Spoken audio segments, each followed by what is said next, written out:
بسم اللہ الرحمن الرحیم۔ السلام علیکم بیٹا، ہم مضمون کر رہے تھے کرونا وائرس اور احتیاطی تدابیر۔ نصف مضمون ہم نے کل کر لیا تھا، بقیہ نصف حصہ اس کا ہم آج کریں گے۔ پہلے ہم نے کرونا وائرس کے بارے میں پڑھا، ٹھیک ہے، پھر کہ یہ بیماری کس طرح سے پھیلی، کہاں سے پھیلی، اور جو ہے وجہ کیا تھی بیماری کے پھیلنے کی۔ پھر اس کے بعد ہم نے اس کی جو علامات ہیں اس کے بارے میں پڑھا، ٹھیک ہے۔ علامات کے بعد جو ہے ہم نے اس کی اقسام کے بارے میں پڑھا۔ اب ہم اس کی احتیاطی تدابیر کے بارے میں پڑھیں گے کہ کرونا وائرس سے بچنے کے لیے ہمیں کیا احتیاطی تدابیر جو ہیں وہ اپنانا ہوں گی۔ کہ سب سے پہلے تو ہمیں نزلہ زکام یا کھانسی سے متاثرہ افراد سے دور رہنا چاہیے۔ کھانسی یا چھینک کی صورت میں منہ اور ناک کو کوہنی سے ڈھانپیں یا ٹیشو پیپر کا استعمال کریں۔ ہمیں جو ہے عوامی اجتماعات اور بھیڑ والی جگہوں پر نہیں جانا چاہیے، ٹھیک ہے، یعنی کہ ہمیں 6 فٹ کا فاصلہ رکھنا چاہیے۔ متاثرہ شخص سے ہاتھ ملانے اور گلے ملنے سے بھی جو ہے وہ ہمیں پرہیز کرنا چاہیے۔ فیس ماسک کا استعمال کرنا چاہیے، ٹھیک ہے۔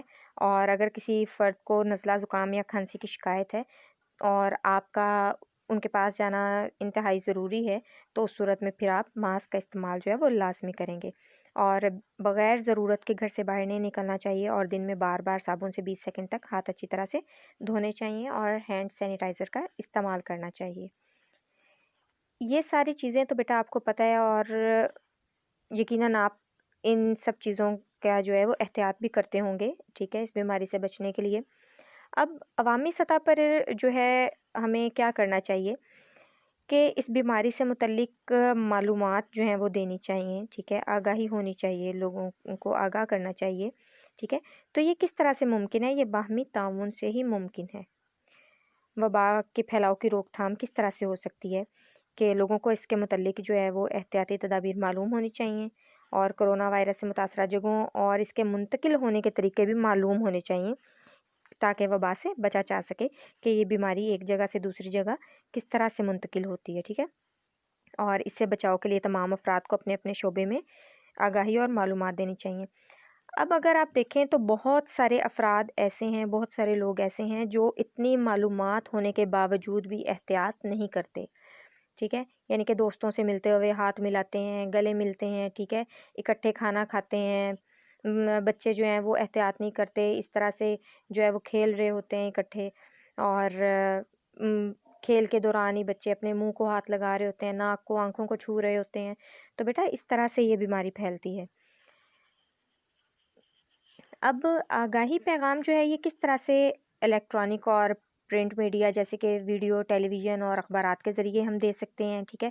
اساتذہ جو ہیں اس بیماری کے پھیلنے کے حقائق اور حفاظتی اقدامات اپنے طلباء کو بتاتے ہیں، اور طلباء جو ہیں وہ اس پیغام کو اپنے خاندان اور معاشرے کے دوسرے لوگوں کو بتا سکتے ہیں، ٹھیک ہے۔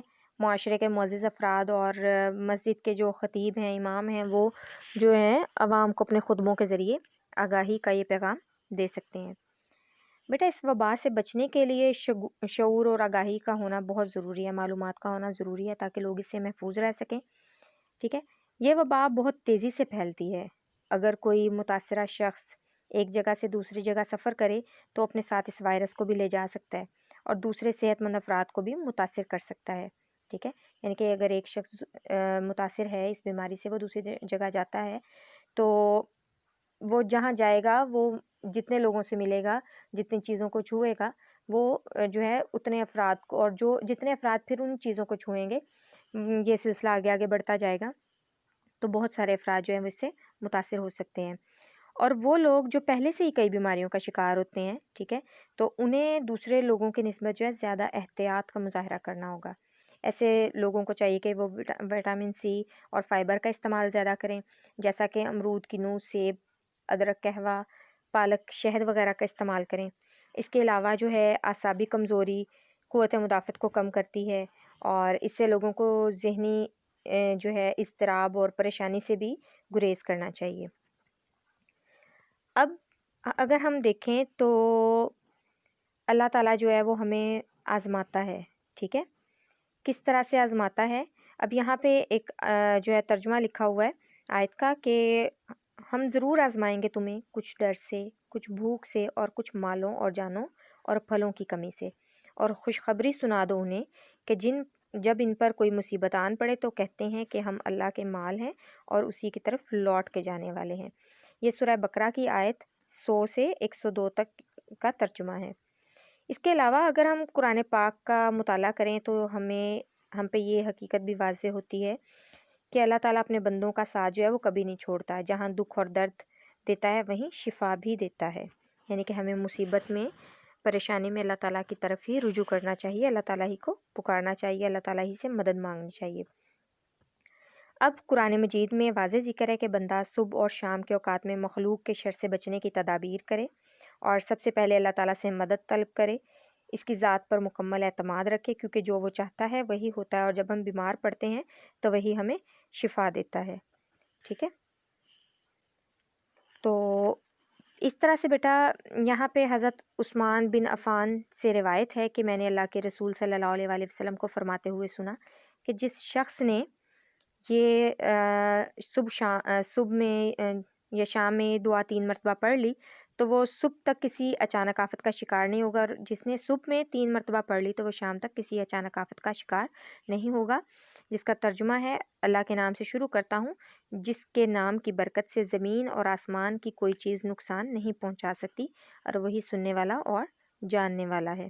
ٹھیک ہے، اور ہمیں یہ دعا بھی مانگتے رہنا چاہیے۔ ترجمہ: اے اللہ میری مصیبت میں اجر عطا فرما اور مجھے اس کا بدل عنایت فرما۔ یہ وہ ہتھیار ہے جو ہر درد کا درماں ہے، جو ہر مصیبت کا علاج ہے، ہر زخم کا مرہم ہے اور ہر رنج و غم کا مداوا ہے۔ تو بیٹا یہ ہمارا مکمل مضمون ہو گیا ہے۔